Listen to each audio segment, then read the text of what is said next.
54 বছর তো চলে গেল, তাবলিগ জামাতের ইজতেমা হয়তো 3 দিন, এখন হয় কয়দিন? 6 দিন। 2 ভাগে হয় নাকি? লোক তো বেড়েছে আগের চেয়ে। মসজিদ ছিল আগে কয়টা, এখন তো 3.5 লাখের উপর। জুমার দিন মসজিদে মুসল্লি জায়গা হয় না, নামাজি আছে, হাজি আছে, গাজী আছে, কিন্তু ইসলাম কোথায়, শান্তি কোথায়?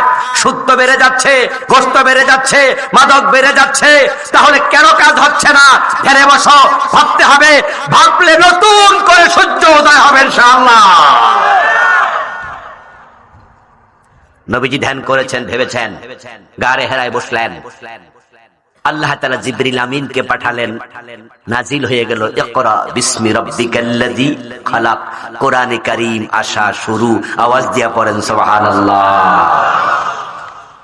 কিতাব আনজালনাহু ইলাইকা লিতুখরিজান নাসা মিনাল যুলুমাতি ইলান নূর। ও আমার রাসূল, আপনি তো সমাজ পরিবর্তনের চেষ্টা করলেন, পারলেন না 23 বছরে।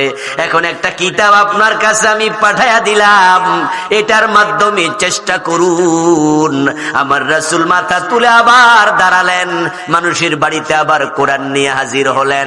এই কোরআন মানো, এই কোরআন পড়ো, এই কোরআন আমল করো। আবু বকর কয় আমি রাজি, হযরত ওমর বলে আমি রাজি, ওসমান বলে আমি রাজি, আলী বলে আমি রাজি, মা খাদিজা বলে আমি রাজি। এভাবে সাহাবার সংখ্যা হয়ে গেল 1.25 লক্ষের বেশি। নবীজি দাওয়াত দিতে দিতে আবার ওনার বয়স হয়ে গেল 63। 17 থেকে 40, 23 বছর, 40 থেকে 63, আবার কত বছর? কি সুন্দর সিমিলারিটি, মিল। একই ব্যক্তি, মূল ব্যক্তি একজন, মুহাম্মাদুর রাসূলুল্লাহ।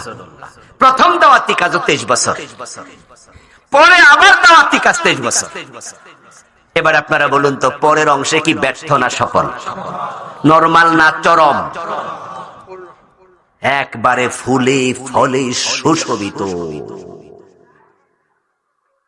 এক একজন মানুষের দাম হয়ে গেল আকাশের তারকার চেয়েও বেশি।